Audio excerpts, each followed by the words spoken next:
अस्सलाम वालेकुम एवरीवन, क्या हाल चाल है मेरे? सब खैर खैरियत से होंगे। मेरा नाम है अली और आप देख मेरे यूट्यूब चैनल फन फ्लो। जी तो फाइनली गाइस आपका भाई वापस आ गया। काफ़ी देर के बाद वीडियो बना रहा हूँ। तकरीबन कि 1 साल से ज़्यादा अरसा हो गया मैंने वीडियो नहीं बनाई। तो इंशाल्लाह अब आपका भाई वापस आ गया, बैक टू बैक वीडियो बनाया करेगा। तो बहुत से लोग मुझे कह रहे थे कि भाई वीडियो बनाया करो, आपने वीडियो क्यों बनाना छोड़ दी? बस कुछ मसरूफियत की वजह से। तो ये बाइक आ रही है, बाइक गुजर गई, हाँ गुजर गई है। तो कुछ मसरूफियत की वजह से वीडियो जो है ना नहीं बना सका। तो अभी इंशाल्लाह आपका भाई फ्री हो गया, बैक टू बैक वीडियो बनाया करेगा। अभी रिसेंटली ईद गुजरी है तो मैं 10 रोज़ा इत्काफ में बैठा था रमज़ान में। तो फ़िज़ाने मदीना गुजरांवाला में तो उसमें कुछ मैंने रिकॉर्डिंग की थी, कुछ मेरी मेमोरी थी, कुछ मुझे बहुत अच्छा लगा था उनका निज़ाम, उनका जो तरीका है, उनका इत्काफ में नमाज़ खाने का तरीका, वज़ू का तरीका, गुस्ल के फ़राइज़ सारा उन्होंने जो है ना अमली जो अपने पहले खुद करके बताया, फिर दूसरों से पूछा और करवाया, तरीका अच्छे तरीके से समझाया, हर चीज़ उन्होंने समझाई है। तो मैंने कुछ रिकॉर्डिंग की थी, वो आपको दिखाता हूँ, आप रिकॉर्डिंग देखें, वो वीडियो देखें और साथ साथ आपको बताता जाऊँगा कि वो मतलब उनका शेड्यूल क्या है। और मुझे तो बहुत मज़ा आया 10 रोज़ा इत्काफ में। तो आप वीडियो देखें और मुझे कमेंट में बताएं आपको वीडियो कैसी लगी। और मेरी आपको यही राय है कि आप एक दफ़ा लाजमी ज़िंदगी में फ़िज़ाने मदीना या किसी भी अदारे में, किसी इस्लामी इदारे में लाजमी इत्काफ बैठें। तो अभी आप वीडियो देखें और साथ साथ आपको बताता जाता हूँ कि उनका जो है ना इत्काफ में बिठाने का तरीका और क्या क्या वो करवाते हैं, क्या क्या सिखाते हैं। तो चलते हैं वीडियो की तरफ। वीडियो देखने से पहले मेरा दोस्त भी मेरे साथ इत्काफ में बैठा था, तो उसने भी अपनी राय शेयर की है। छोटा सा क्लिप उसका भी मैंने रिकॉर्ड किया है, तो पहले वो सुने फिर उसके बाद वीडियो की तरफ चलते हैं। तो पहले मेरा दोस्त का क्लिप सुनो। अस्सलाम वालेकुम। मैं 10 दिन के लिए फ़िज़ाने मदीना इत्काफ़ के लिए बैठा था। मेरा बहुत अच्छा एक्सपीरियंस रहा। वहाँ पर जो मौलवी थे वो माशाल्लाह उनका समझाने का तरीका माशाल्लाह इतना अच्छा था। और हर एक चीज़ की गलतियाँ हमारे में मतलब कि निकली हैं। नमाज या कुरान मजीद पढ़ने का तरीका जो होता है, लफ्ज़ के मतलब कि किरात होती है, हर एक चीज़ जो भी है ना, मतलब कि हर एक बंदे को ना एक बार एक्सपीरियंस ज़िंदगी में ज़रूर करना चाहिए। और उसकी एक एक आयत मुबारका पर गौर किया तो मेरी अक्ल हैरान रह गई और मुझे कुरान करीम के हाफिज़ों को बड़ा तअज्जुब हुआ कि वो कैसे सोते हैं,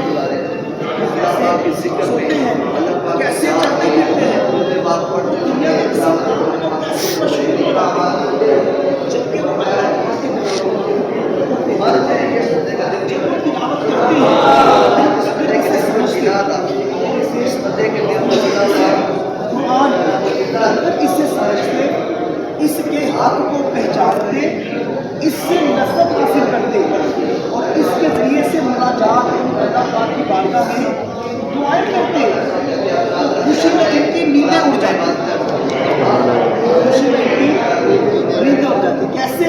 कुरान करीम की तिलावत करते कोई गल नहीं, तुम जरा वो मुश्किल है नहीं पा नहीं पढ़ के तुम हाथ छाड़ देना थोड़ा नॉर्मल कर, ठीक है ना?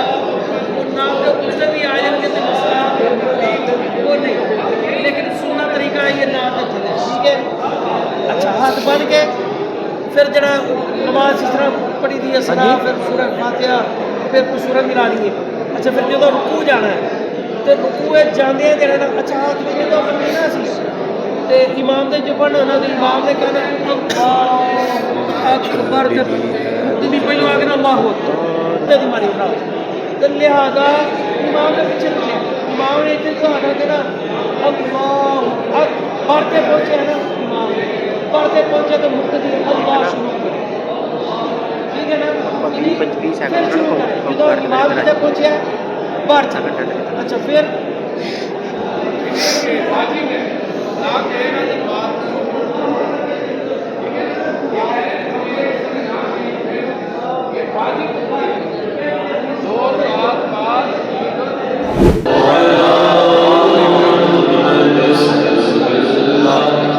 अलैहि वसल्लम।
आपने जितने भी क्लिप देखे हैं ये सिर्फ एक दिन की रूटीन है। इसी तरह डेली जो है ना 10 दिन ये रूटीन चलती थी। हम 12 बजे उठते थे, 12 बजे उठ के जो है ना क्लासेस होती थी, मतलब कोई एक ग्रुप की शक्ल में 20-25 बंदे बैठते थे, उनको पहले समझाते थे, फिर अमली तरीके से समझाते थे, खुद करके दिखा के सारा कुछ जो है ना नमाज वज़ू गुस्ल वगैरह सारा कुछ सिखाते थे।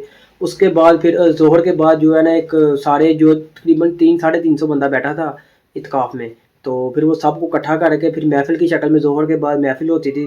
फ़राइज़ समझाते थे, मतलब कि जो बुनियादी बेसिक मसाइल है, जो फ़राइज़ है, जो हर इंसान को पता होना चाहिए।